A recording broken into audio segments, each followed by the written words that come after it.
నా జడ్జ్మెంట్లో a film మేకర్కి ఉండదు అది ఫైనల్గా. అంటే టోటాలిటీగా చూసినప్పుడు that judgement will pass to the audience when the audience says అదే కదా. అప్పుడు ఆడియన్స్ చెప్పడం అనేది ఇక్కడ 2 things అనేది. బాక్స్ ఆఫీస్ హిట్ అయిందంటే ఫిల్మ్ ఆడియన్స్ చాలా బాగుందని చెప్పినట్టు ఒక విధంగా. ఎందుకంటే మీరు మా అయితే 10-20 మంది కలుస్తారు. The collections will tell these many people సా, అది నచ్చినట్టు. లేదా ఎవరో కొంతమంది దాంట్లోని చిన్న చిన్న న్యూయాన్సెస్ కనుక్కుంటారు. అరే ఆ షార్ట్ ఇలా ఉంది, ఇదేదో ఇలా ఉంది, అదేదో అలా ఉంది అని చెప్పినప్పుడు అతని డీటెయిల్ చూసింది మీకు ఎంతో కొంత హ్యాపీనెస్ ఇస్తుంది. ఒక్కొక్కసారి మనం అనుకోని కూడా చెప్తూ ఉంటారు వాళ్ళు. దట్ ఆల్సో కెన్ కవి ఒక ఉద్దేశంతో రాస్తాడు, తీసుకునేవాడు 10 రకాలుగా తీసుకుంటాడు. ఆఫ్ కోర్స్ మీ ఉద్దేశం ఒకటే ఉండొచ్చు, కానీ చూసే ప్రేక్షకులకు మీరు లిబర్టీ ఇచ్చారుగా. శివ ఓపెనింగ్ ఎపిసోడ్లో కెమెరా వీళ్ళు కొట్టేసి వెళ్ళి కారేకి వెళ్తూ ఉండే ఒక స్టెప్ ఫ్రీజ్ ఎఫెక్ట్లో సైలెన్సర్ దగ్గరికి వెళ్తుంది. అది నాకు ఈ ట్రాన్సిషన్ ఇది టైటిల్ పట్టడానికి బ్లాక్ బ్యాక్గ్రౌండ్లో ఒక ట్రాన్సిషన్ కోసం తీసిన షాట్. లేకపోతే గబుక్కుని వస్తుంది డే నుంచి బ్లాక్కి వెళ్తే. దానికి ఎవరో ఒక క్రిటిక్ అసలు కలుషితమైపోతున్న వ్యవస్థని చూపించడానికి చాలా అందంగా దర్శకుడు పొగదులుతున్న దాంట్లో చూపించడం. ఇప్పుడు దానికి నేను కాంప్లిమెంట్గా తీసుకోవాలి. అతని ఇమాజినేషన్ ఆ రేంజ్కి మీరు తీసుకెళ్ళగలిగారు.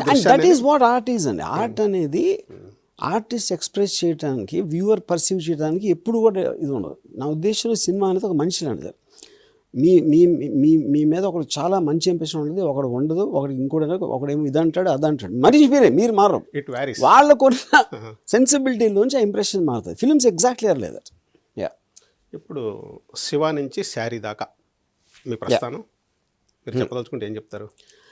ఇప్పుడు నేను మామూలుగా నా లైఫ్ అండి, నిన్న జరిగింది మర్చిపోతాను, రేపు తెలియదు ఏమవుతుందో. ఇవాళ I want to live happily. So film ఇందాక నేను చెప్పినట్టు ఫిల్మ్ అనేది టోటాలిటీ ఎవరి మైండ్లో ఎప్పుడు ఉండదు. అదేదో ఐడియా వచ్చి ఫైనల్గా ఒకసారి కలుస్తుంది. కలిసినప్పటికీ అది నాకే జడ్జ్మెంట్ ఉండదని చెప్పాను ఇందాక. తర్వాత రిలీజ్ చేసిన తర్వాత వేరే వాళ్ళు చెప్పిందే సినిమా. నేను అనుకున్నది దానికి వేరే వాళ్ళు తీసుకున్న దానికి సంబంధం ఉండదు ఇప్పుడు. కొన్ని రైట్ ప్లేస్లో అన్ని టక్ పడిపోతాయి. అదే నేను చాలాసార్లు ఇప్పుడు నేను సత్య గురించి చెప్పినప్పుడు నేను అన్నాను, Satya made us, we didn't make Satya. సత్యాన్ని నేను తీయగలిగితే మళ్ళీ ఎందుకు తీయలేకపోతున్నా? ఇప్పుడు నేను ఫ్లాప్ తీసిన అనుకోండి, ఎందుకు తీశారు ఫ్లాప్ అంటే అసలు ఫస్ట్ ఆఫ్ ఆల్ శివ ఎందుకు హిట్ అయిందో నాకు తెలియదు. శివ ఎందుకు హిట్ అయిందో నాకు తెలిస్తే అన్ని హిట్ అవుతాయి కదా. అది నా పాయింట్. ఇదే సందర్భంలో I was my tennis mate Rajamouli garu. అందుకని ఆ సంభాషణ సాగుతూ ఉండేది. ఒకరోజు ఆయన అన్నారు, శివరామ్ గారు నేను పుస్తకం రాశానండి, సక్సెస్ ఎట్లా అవుద్దో ఆ పుస్తకం మీకు ఇస్తాను చదవండి, సినిమా సక్సెస్ ఎట్లా అవ్వాలని చెప్తానన్నారు. తర్వాత కొన్ని రోజుల తర్వాత అన్నారు, ఆ పుస్తకం చించేశానండి వాడు అన్నారు. అదేంటండి అన్న, బిజినెస్ మ్యాన్ చూసిన తర్వాత నాకు మొత్తం లాజిక్ అని వెళ్ళిపోయిందండి.